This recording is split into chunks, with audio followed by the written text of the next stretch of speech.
Manuver politik Sri Mulyani berdampak gejolak USD oleh Edi Junaidi. Pernyataan Menteri Keuangan Sri Mulyani Indrawati yang menolak kenaikan target rasio penerimaan pajak hingga 23% terhadap PDB telah berdampak pada gejolak USD. Kita tidak secara spesifik menargetkan apalagi sampai angka 23%. Jadi kami mohon di-drop saja karena saya takut menimbulkan suatu signaling yang salah, kata Sri Mulyani dalam rapat kerja bersama Komisi 11. Ditambahkan Sri Mulyani bahwa dalam 5 tahun pemerintahan Presiden Prabowo Subianto, rasio utang akan bertambah 50%. Seketika, JP Morgan melalui lembaga ratingnya menurunkan peringkat utang Indonesia menjadi underweight atau memburuk dari saham rata-rata dan berisiko. Apa motivasi Sri Mulyani merilis hal tersebut? Apakah dengan hanya melihat visi dan misi Prabowo Subianto sewaktu kampanye, tanpa menjelaskan secara teknis latar belakangnya?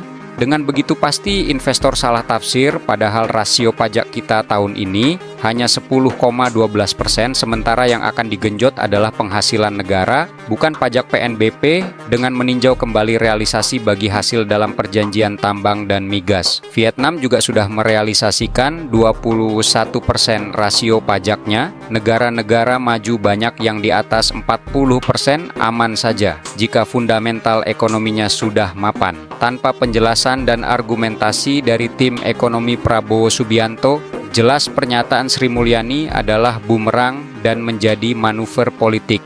Fundamental ekonomi kita lemah di era Jokowi. Kita harus mengakui bahwa fundamental ekonomi 10 tahun ini sangat lemah, sehingga ketika ada faktor pemicu sedikit terjadi gejolak. Kita memahami gejolak USD dan IHSG di BEJ minggu lalu menembus angka psikologis dari 16.200-an menjadi 16.400-an. Padahal asumsi APBN 2024 hanya Rp15.000.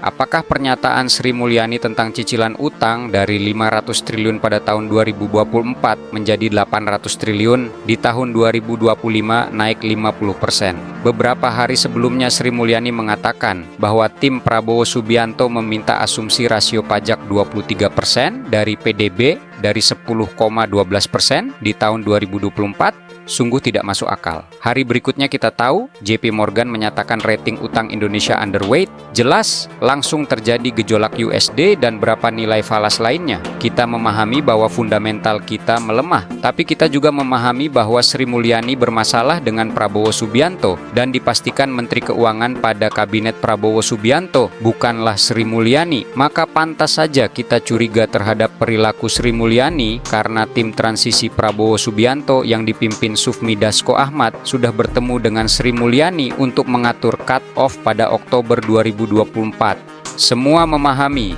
bahwa pengelolaan keuangan negara oleh Sri Mulyani di era Joko Widodo sangat ugal-ugalan.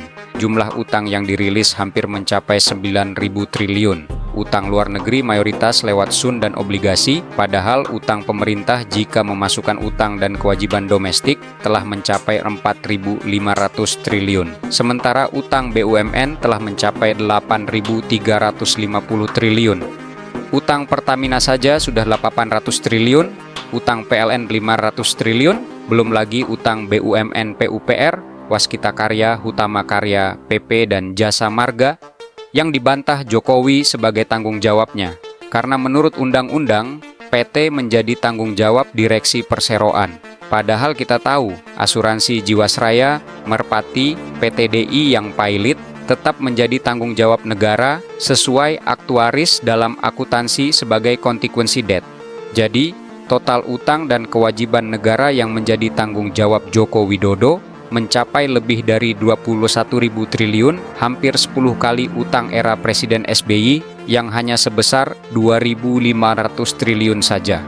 Padahal, separuh jalan Menteri Keuangannya juga Sri Mulyani, di mana pada periode kedua digantikan oleh Khatib Basri.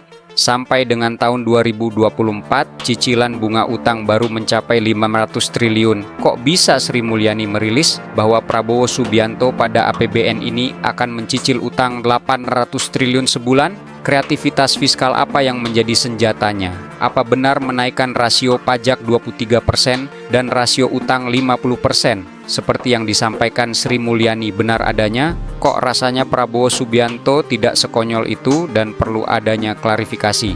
Karena dengan begitu artinya sama saja Jokowi dan Prabowo Subianto dalam tanda petik bunuh diri dan ujung-ujungnya yang hancur adalah perekonomian negara. Prabowo Subianto seharusnya mengoreksi atau mengklarifikasi bahwa rasio pajak 23% dan peningkatan rasio utang di 5 tahun pemerintahannya ke depan mencapai 50% adalah benar kebijakannya atau bukan? Apakah hal ini berasal dari program makan siang gratis? Kok dipaksakan? Padahal tidak ada kreativitas fiskal yang make sense secara bisnis. Lalu apa bedanya dengan infrastruktur yang dipaksakan Jokowi? Kalau ingin menyiapkan pertumbuhan ekonomi yang tinggi sesuai target Indonesia Maju dari 8-9% per tahun hingga 11%, apa tidak sebaiknya menyiapkan program untuk mengantisipasi bonus demografi? Di tahun 2030, dunia akan mengalami bonus demografi yang berdampak pada ancaman food and energy security. Selain itu, karena energi fosil akan menipis di tahun tersebut, maka harus beralih ke energi baru dan terbarukan. Jika pilihan otomotif dunia pada baterai berbasis nikel, tentu kita akan kaya raya. Namun sayangnya tambang nikel sekarang dimonopoli Cina. Dunia pun mengantisipasi untuk electric car dari baterai non-nikel, Eropa dan Jepang, Toyota, sementara memilih hidrogen. Program solusi ekonomi Prabowo Subianto menjadi sesuatu yang ditunggu-tunggu oleh investor. Menjadi dilema baginya untuk meninggalkan oligarki, taipan atau investor. Karena jika kembali pada ekonomi berbasis pasal 33 Undang-Undang Dasar 1945, sudah pasti oligarki tidak happy dan akan terjadi capital exit. Mengenai rasio pajak yang ingin diperbesar Prabowo Subianto adalah penghasilan negara bukan pajak, PNBP. Kita tahu bahwa pembagian hasil tambang selama ini tidak fair karena mengutamakan kepentingan investor. Selama periode itu akan dikoreksi sehingga angka 23% menjadi rasional. Kemampuan membayar utang menjadi lebih terbuka karena ruang fiskal melebar. Namun, memang berisiko ditentang oligarki.